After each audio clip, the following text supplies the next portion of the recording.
Good afternoon, ladies and gentlemen. Shalom, I'm David Menzar, Israeli government spokesman for the National Public Diplomacy Directorate here in the office of the Prime Minister. This Thursday, the 6th of March, day 517 of the October 7th war.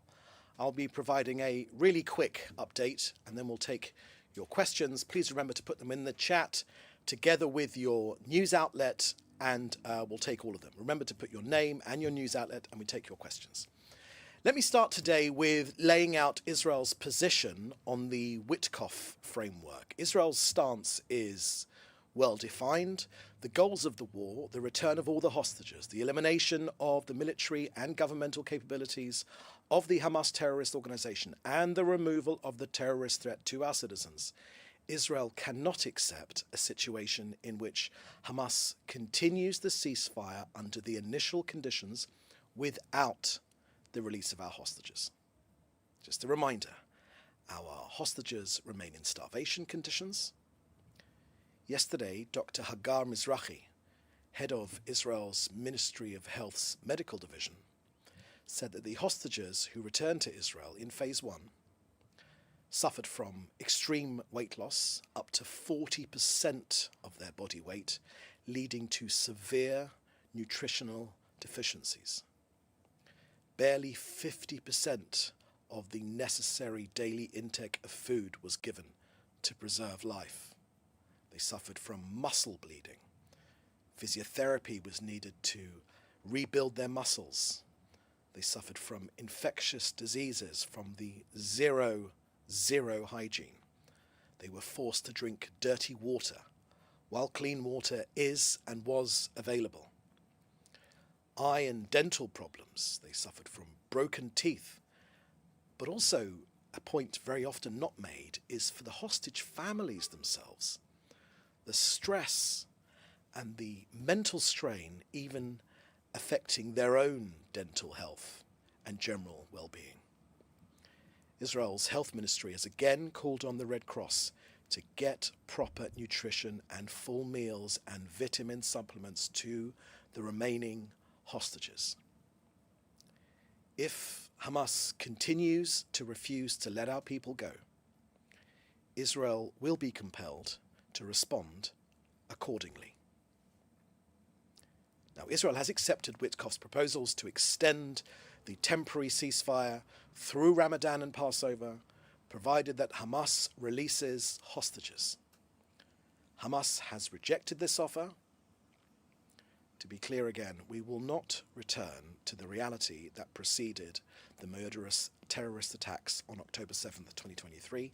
The Witkoff framework, to spell it out again, states a temporary ceasefire will be in place during Ramadan and Passover period. On the first day of the framework, half of the living and deceased hostages will be released, and at the end of the period, it's an agreement. If an agreement is reached on a permanent ceasefire, all remaining hostages will be released. Next, let me deal with the issue of aid to Gaza. Aid that goes to Hamas is not humanitarian aid. Hamas has refused to accept the Witkoff framework. Israel has agreed. Israel has halted the entry of supplies into Gaza. Now, these are the facts. There are currently sufficient amounts of aid and food and supplies in Gaza. Hamas harms Gazans. I'll tell you how. It systematically steals the aid. It turns it into a funding stream for terror, to pay for more terrorists, to create more rockets. This is what Hamas do. I'll walk you through it. The Ministry of Foreign Affairs released an excellent video about this just yesterday. I recommend you have a look at it. They, number one, steal the aid. Number two, they sell it back at vastly inflated prices. They use that money to rearm, and then their final of this four-part plan of Hamas is to attack. Again, they steal, they sell, they rearm, and they attack. They steal, they sell, they rearm, and they attack. Let me give you the facts again. During this 42-day phase 1, 25,000 aid trucks entered Gaza. 25,000 aid trucks entered Gaza, which means there is no shortage of food in the Strip whatsoever. The only humanitarian suffering in reality in Gaza is that of Israeli hostages who are being chained, who are being starved, and who are being held in Hamas tunnels. Hamas are taking the aid that enters Gaza and exploiting it to rebuild their war machine. The aid trucks have become an economic engine for Hamas. Half of Hamas's budget in Gaza comes from these trucks. Just a reminder that former US President Biden very clearly stated this on October the 18th, 2023. He said, these were his words, "If Hamas diverts or steals the aid, it will stop." President Biden said, "If Hamas diverts or steals the aid, it will stop." Aid that goes to Hamas is not humanitarian. It is support for the enemy, enabling the enemy to resupply itself so it can regroup and re-attack is not humanitarian. To be blunt, it's suicidal. And after October 7th, we will not let that be again. That's the end of our briefing here today. So again, please put your questions in the chat together with your news outlet and we'll take some of your questions. Okay, first question here from Alexander Cornwell from Reuters. Before the most recent restrictions on goods entering Gaza, had Israel placed any restrictions on equipment for mine clearing and unexploded ordnance clearing? If so, when and for what purpose? Thank you for that question, Alex. Can I put you directly through to the IDF, who will be able to answer that question, or to COGAT on that specific? I haven't got any information on that. Next question is from Lizzie Porter at the National in the UAE. You're asking that the Prime Minister's office has expressed to the United States its position regarding direct talks with Hamas per a statement last night. Can you describe what this position is and when and how Israel was kept in the loop about these talks? Per Israel's understanding, did the US-Hamas talks in any concrete way impact the way the ceasefire and the hostage release process has so far been carried out? Thank you, from Lizzie Porter at the National. Thank you for that question, Lizzie. Let me, as you're right to say, actually, we have expressed to the US our position regarding direct talks with Hamas. Yesterday, the president tweeted on Truth Social and on Twitter as well, X, that Hamas must release our hostages immediately, without delay, right now. Hamas should be under no doubt whatsoever that they are running out of road. Indeed, they have run out of road. The president has made clear that they need to release the hostages right now. Next question from David Clement. If Hamas won't accept the Witkoff framework, is there a timeline for when the IDF will engage? Thank you for that question, David. Let me put it this way. You won't be surprised if I don't share the government's timeline, but be in no doubt this agreement, previously agreed by all the parties, has made crystal clear. Again, this agreement agreed with the previous administration and with this administration has made clear that the 59 hostages currently remaining captive in Gaza, in the Gaza Strip, living and deceased, we've got a duty to bring them home. We have a moral and ethical obligation to do everything in our power to get our hostages out, to every single last one of them. And Israel reserves the right to return to attacking Hamas. Israel, as part of the agreement, reserves the right to return to attacking Hamas. As you know, our war aims are clear. At the end of this war, there is no scenario where Hamas will remain in power. either military power or any part of any sort of governing structure. It is a key part of our war aims, together with bringing out our hostages, together with ensuring that Gaza can no longer be a threat to this country. Okay, another question here from Hannah Julian, asking the same question about that I've already answered. John Huddy from Newsmax. President Trump posted, as he called it, a last warning to Hamas to release the hostages, otherwise they'll be hell to pay. What is your reaction to this message, and what do you think he means when he says hell to pay? Thank you for that question, John. Look, the Prime Minister has made clear that we've never had a friend like President Trump in the White House. We are shoulder to shoulder, we are side by side. There is no daylight between Washington, D.C. and Jerusalem, none whatsoever. Hamas should be under no illusion of what that means. If you want to ask what President Trump means, then you should ask President Trump. But from our point of view, the President has made clear in these comments in the last 24 hours that our hostages need to be returned, and also that this region needs some out-of-the-box thinking. Simply repeating the same failed policies will get us no closer to a resolution. So we, from Israel's point of view, very much welcome President Trump's out-of-the-box thinking when it comes to the future of Gaza. But no one should be in any doubt of the closeness of the relationship between our two countries. It is based on shared values and also understanding that Hamas is an evil, genocidal death cult. They love death. They aspire to death, whereas the Judeo-Christian culture is, of course, to love life and to preserve life. They are aiming for death, which means that this country cannot live side by side by this genocidal, murderous organization. Okay, Christiana Ludwig from Christiana Ludwig, could you give us your SZ?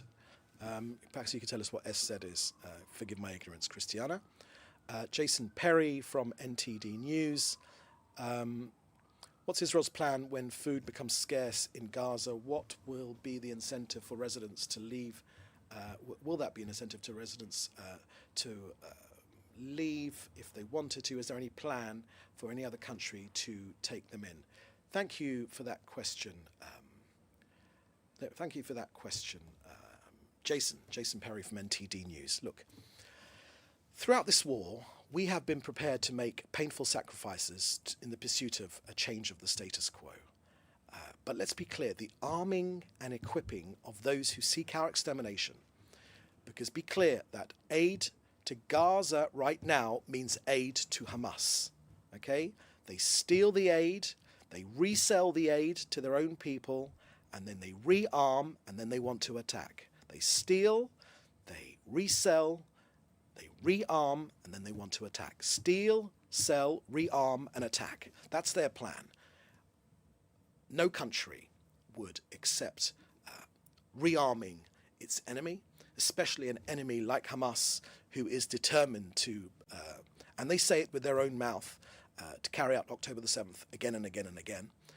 So we're not signing up for our extermination. And Hamas, who use these supplies to torture their own people, look, it's a step too far. No one has the moral right to demand that we, Israel, re-equip rapists and serial killers so that they might kill and rape some more. I mean, who would even ask such a thing? Shame on anyone that even suggests it. The sworn goal of Hamas is to kill every Jew on earth. You want us to pay for their gas, for their pickup trucks, and then we should make them sandwiches at the same time? You know, you're leaning on the wrong people. The world should lean on Hamas. If Hamas suddenly have an interest in being humanitarians, why don't they start a little closer to home? Why are there no calls for them to release the hostages? Why don't they stop teaching their own children to blow themselves up as suicide bombers? Why don't they stop calling to exterminate the Jews? None of that seems very humanitarian to me. And if you're interested in humanitarian issues, then why aren't you, in your media, calling for Hamas to do all of the above?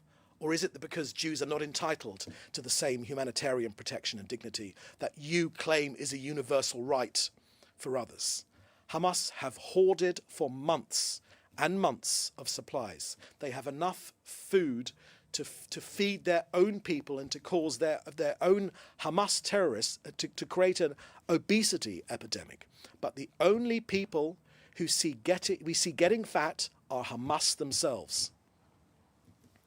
Jason, I don't know if you've seen the grisly footage of the release ceremonies that have and just how well fed Hamas are.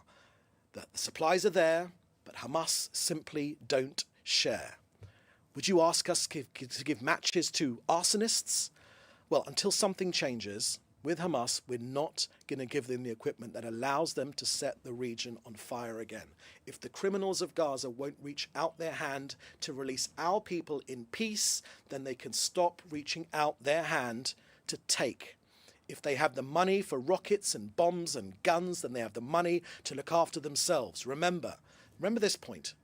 Not only have the goods sent into Gaza been turned into weapons of war, it has freed Hamas to focus on terrorism rather than fulfill the basic responsibility they have to look after their own people. If there is to be any hope in this region, then the world must stop giving Hamas a helping hand. That is what they want. Anyone who wants to end this war will support these timely measures. Say it again, and we say it again. We give aid, and then we're betrayed. We give aid, and then they throw a grenade. And when they say supplies, it's just lies. There has been no free meal for those who aim to kill our people, to murder our hostages. Release the hostages now. Release our hostages now, and you'll be able to leave Gaza alive. There is no scenario whereby Gaza will be run in any way, shape or form by Hamas. Okay, I'll take one more question here from CBS News. Why has Israel changed the terms of the deal agreed to in January that Phase 2 would negotiate to an end to the war with a withdrawal of troops from Gaza and a return to return of all the living hostages? Thank you for that question. Look, we have agreed the framework for the US presidential envoy in order to return our hostages. The Hamas terror organization, which has repeatedly violated the agreements, is persistent in its refusal. So we've accepted, Hamas have refused. If you think, CBS, that Israel is about to throw open the border of Gaza with Egypt so that Hamas can rearm itself with rockets and weapons and cash to wage war on us again, as they say we will do. When they say it, we believe it because they mean it. Then you obviously don't understand anything about preserving life in this region. If Hamas changes its position, Israel will enter into negotiations immediately. The Witkoff framework is extremely clear. A temporary ceasefire will be in place during Ramadan and Passover period. On the first day of the suggested framework, half of the living and the deceased hostages will be released. At the end of the period, if an agreement is reached on a permanent ceasefire, and all the remaining hostages will be released. That is very, very clear. That is the Witkoff framework. That is the only show in town right now. Now, the state of Israel reserves the option to return to intense fighting.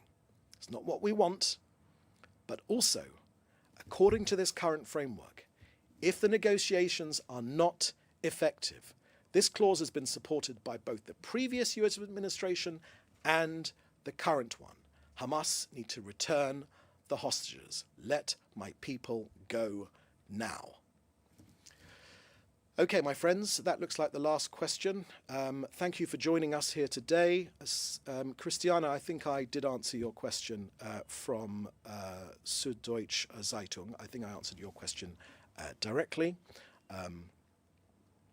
Thank you for joining us here today. We'll have another briefing again shortly. We're available for interview or for any questions. We'll be happy to help if we can. And in the meantime, please do stay safe, and we'll see you next time. Thank you very much. Bye-bye.